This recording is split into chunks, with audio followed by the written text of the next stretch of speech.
I'm really good at starting new crafts and hobbies and then enjoying them, but never picking them back up again. But this one was different for some reason. So here is all the plushies I have made since I one day decided I should teach myself how to make plushies. Also, if you're new here, hi, my name is Brittany, and I am trying to get good at making YouTube intros because I never do this part and I always forget. But I like to do a lot of crafts after work, and this is where I post them. So welcome. Today we're going to talk about all the plushies that I have made, which is 21 plushies. And for each one, if I have a pattern or tutorial, I'll share it as well as the materials and whatever else you might need to craft one up. Also, disclaimer, it's not all the plushies you see here. A lot of my plushies I give away because after I make them, I'm like, I don't know what to do with these. But some of these are just my collection. Like Dragonite, that's an official plushie. I didn't make him. Gengar, you can't see him. I have him covered. And then Duolingo, I did not bring him to life. He is an official plushie. Everything else here I made though. I just wanted a cute background and a lot of my plushies are in new homes. Okay, let's start. First thing I ever made was this stingray, manta ray, whatever they are called. Honestly, surprised this came to life. It was made with very cheap Walmart fabric, Walmart minky to be exact. Worst minky you've ever felt. And a very cheap sewing machine and no sewing skills. And actually, it is so cheap that there's like holes appearing in it, but it's not even a fault of mine. There's just holes in the fabric, not even in the seam lines. Like it's just that thin. It's also very, very crooked, but you know, you can tell what it is. So, considering my abilities at the time, not bad. Oh, and the eyes, those are like the little press-in eyes. I'll link those below for you. I will not link the fabric. You won't want that.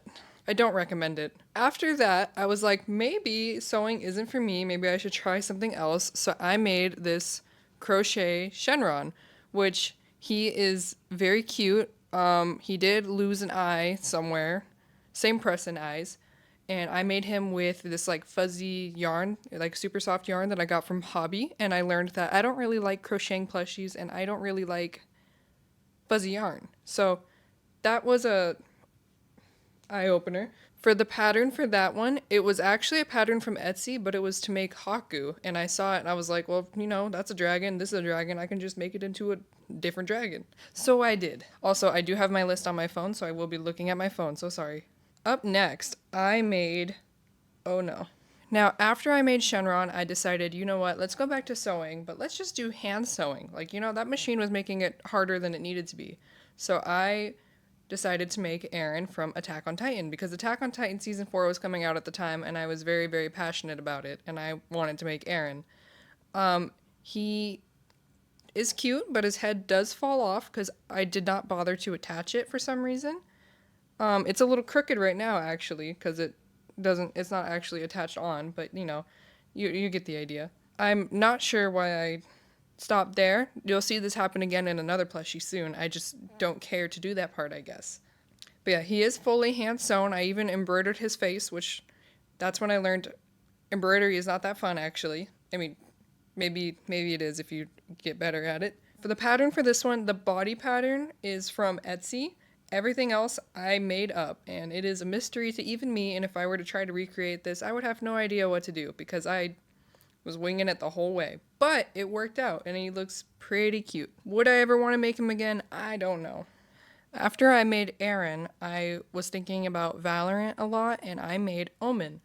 And this pattern, unfortunately, was made up by me, the body pattern, so there is not much I can link you there. I do remember I struggled a lot with this one, especially with his little pants.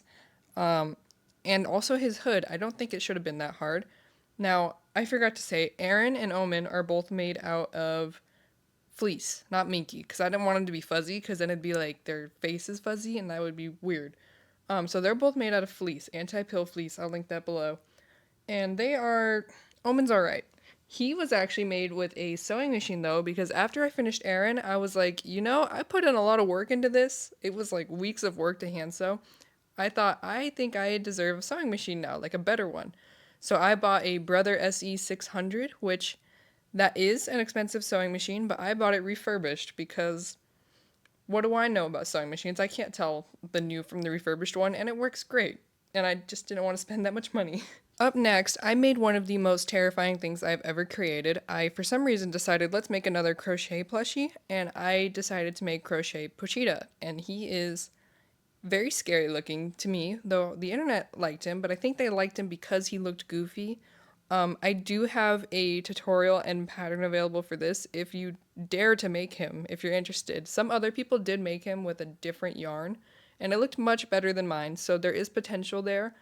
The body pattern I made using another tutorial's like elephant pattern or something, and I just changed it to be Pochita, so the base is solid because that was designed by somebody else, but design wise, Pochita might be a little scary.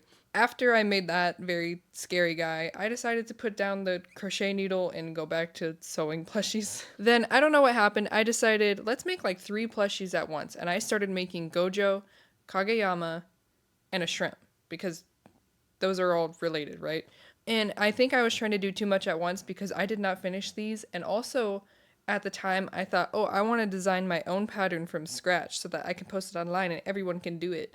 I didn't know how to make patterns, so that was really hard, and I did not finish that. But after that, I realized it was time to learn how to make my own patterns, so I took the time to make this guy, this Mudkip, which at first glance, he appears quite cute. Like, honestly, not that bad. Up close, though, pretty flawed. He doesn't stand. His head is not really circular. His top fin is not as, erect as I would like it to be. He's not perfect, but to be my first pattern from scratch, not bad. I just would not spend my money on this plushie if it was in a store. But he's all right. I keep him because I'm still proud for my first time. But then back to Valorant because Gecko had just come out and I saw Wingman for the first time in the trailer and I thought, oh my god, I need to make him. So I immediately went to the store and got the supplies to make Wingman, and I made, I think, like 6 of these. So props to me for actually making a pattern and like putting it like to use, like actually reusing it for the first time ever. I need to digitize this pattern and then I'll upload it, but I'll get there. But yeah, I think I made like 6 of these, and a lot of them were all just for giveaways. I give away a lot of my plushies because after I make something, I'm like, I could do better, and then I lose interest in the ones I've already made. With the Wingman, one of the ones that I made, I actually decided to ship to a streamer. I shipped it to Kyo, and because I knew he was playing Gecko at the time, and he was really excited. And he had it in his stream background for the longest time, and he was so nice about it. And I think he still has it in his stream background, actually, but that was so sweet. He didn't ask for it or anything, I just shipped it to him just because, and he really liked it. Both Mudkip and Wingman were made with minky. Most of my plushies are made with minky. Next, I decided to take a break from designing patterns from scratch because it's really tiring, and I thought, I'm gonna just find an existing pattern and alter it into what I want. So I found a red panda pattern, and I made it into Kurama. And this one I was actually pretty proud of. I think I altered this pattern perfectly, but maybe it's because I had a really solid base because it was made by an amazing plush maker. Also with Kurama, I made 2 of them and I gave away both of them. So the first one I made to actually give away, and I did, and then after that a really large content creator reached out to me and was like, oh my god, how much for one? And I was like, I'll just make you one, because I was excited because I had been following him for a long time. And I did, and he got it, and he posted it on his story, and he tagged me. It was really nice, and I got nothing out of that. I was thinking like, oh my god, he has 1 million followers. Like the reach is gonna be crazy. My plushies are gonna be so seen, and my page is gonna grow. It did not. I to no fault of him though. Like he posted my stuff, he tagged me, he was really nice about it. It's just his audience had no interest in clicking my ad, I guess. Then, shortly afterwards, my friend reached out to me and said, hey, can you make a pink cow for my girlfriend? And I said, yes, of course. I didn't know how to make a cow. I didn't even have pink fabric, but that's okay. I went to the store and I got some pink and white minky and got started. Because the technique of altering a pattern went so well last time, I chose to do it again, and this time I altered it was like a combination of a giraffe pattern for the face and an elephant pattern for the body, and I just mixed it together and added horns and changed the tail and stuff, but I'll link what I used for this. Now, this one I made for free also, just like everything else I make apparently, But this one specifically, I was like, oh my gosh, I love love. I'm going to give it to him and he's going to give it to her and she's going to love it and they're going to be in love. They since then have broken up though, so I guess it did not work. Next, I made a Pop Tart. Actually, I made 3 Pop Tarts. You see, I was dieting at the time and I was trying to limit myself. I was still letting myself have a Pop Tart, but I wanted like 6. And I just had Pop Tarts on my mind a lot, so I made 3 Pop Tart pillows. I made these ones out of fleece, and I do have a tutorial for these if you want to make these. I don't have much to say about those, but I did get a lot of hate for saying that the berry one was not a top tier flavor. I had never had it, I just wanted to start controversy.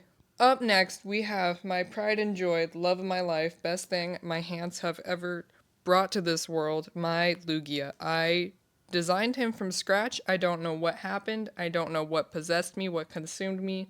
It was not me that day or week that created Lugia. Also, one of his feet did fall off. Don't know what happened or where that went, but he is beautiful and perfect, and I don't know if I can ever recreate something as good again. I'm sure he has flaws, but I don't see them because I am just that proud of him. The only flaw I could think of is he does look a little bit funny from the front, but I don't think that's any fault of my plush making skills. I think Lugia just looks funny from the front, no matter what. He is made out of minky also, and if you want a pattern, I actually did make a pattern and tutorial for this. I was different that month. The pattern is on my Gumroad because I don't have the confidence to put my patterns on Etsy yet because I don't think I'm that good yet. So on Gumroad, you don't have to pay, but it gives you the option to like leave a tip instead because I'm like, I don't think I'm good enough to like charge money yet. After that though, I decided to make Shadow Lugia, and this is also part of the same pattern that I have on my Gumroad. It's just slightly different pieces and then fabric colors and stuff. He's also great, but the minky that I used for him doesn't feel quite as nice as the one I used for my regular Lugia. Now, where I get my fabric, it's just like a fabric store near me, like a local one, and they kind of just have like scraps of fabric piled up. So they're all different types and qualities. I think one day I'm going to start actually ordering consistent fabric types online, like, or from one seller so that I have the same type of fabric, but it's been working out so far. Next, I made a volleyball. I think I was just missing playing volleyball. I decided to make it Karasuno colors, but it kind of just looks like a Halloween volleyball, so I don't know about that. I wasn't super proud of it at the time, but I have it in the other room, and every time I see it, I do, like, play with it, so guess it worked out well. Up next, where did he go? Oh, here he is. I have this chicken. Also a pattern that I fully designed myself. I was feeling really confident still from Lugia. This was pretty shortly after. I think he looks great from above, from below, cute feet. Once again, does not look very good from the front though. That part's a little hard. I think I do need to work on looking at my plushies from the front view when I design them. For the chicken, I also have a pattern and tutorial on my Gumroad. Once again, just on Gumroad though, because I don't want to charge money for these. But he's very cute and pretty easy to make, and I use him as my decor. Now Lugia, Shadow Lugia the chicken used up all of my creative juices. I had nothing left, so I wanted to make another plushie, but I didn't want to design. I just wanted to make, so I used a Tooro pattern from Choli Knight, the plush making god. I'll link the pattern below, but that plushie turned out great because all I had to do was make it. Totoro is not here with us today. He did not die, but I gave him away, just like I always do. Next, I was in a weird place and I made some ugly stuff, okay? I made a dinosaur nugget because I saw people making those online and I feel like I just wanted to prove that I could do it too and it would be easy. I made a smiley fry to go with it. It was supposed to be a scrub daddy and I messed up. So we're going to call it a smiley fry. And I made a goldfish cracker, which that one was kind of cute, but I made it for my cat thinking she would like it. She had no interest in it, so I don't have those anymore. After I was out of that weird rut, I decided to make Califer as a gift for my friend for Christmas, which honestly, I whipped out this pattern in like one day. I just sketched it up. I made it real quick, first try. Not bad. Like, it was pretty good. Like, I'm impressed that it came to life as nicely as it did. I don't have the pattern for this because I was just winging it that day, but there is another Calcifer pattern that's really similar that I can link for you to try instead. Now, lastly, the plushie I'm going to show you here. There's more that I've been making, but the one I'm going to show you here that's done is the most terrifying thing I've ever made. This is a plushie of Smeesky. He turned out a little bit more scary than I had expected, and I decided to try to make him glow in the dark, which did make the fabric feel horrible. And I actually have a whole vlog on the process of making him, which you should go watch it. I will link that for you as well. And you can see me bring this terrifying thing to life, and you can see what he looks like when he glows in the dark, which is just such a treat to view. Now that is all of my currently finished plushies that I have made, and if you look at my, well, you can't look, so I'm gonna look and I'll tell you what's there. I have some plushies that I have been testing and started making because I am finally feeling confident enough to basically make plushies to sell. So I will be opening a little shop soon, and I don't want to show you what I'm making quite yet, but I do want you to know that the sewing machine that I bought, it also has an embroidery feature, and I just started learning how to actually use that. So the quality of my plushies should be a lot better now, and I'm doing a lot of testing to make sure that they are okay before I put them out into the world. Because my biggest fear, I never sell my art because I'm so scared to sell it to someone and then they don't like it because of the quality of it. I would cry. But that's why I'm putting a lot of effort into this one. I'm going to make sure they're really good, and I'm really excited to post them. And if you want to see the progress on that, follow me on Instagram.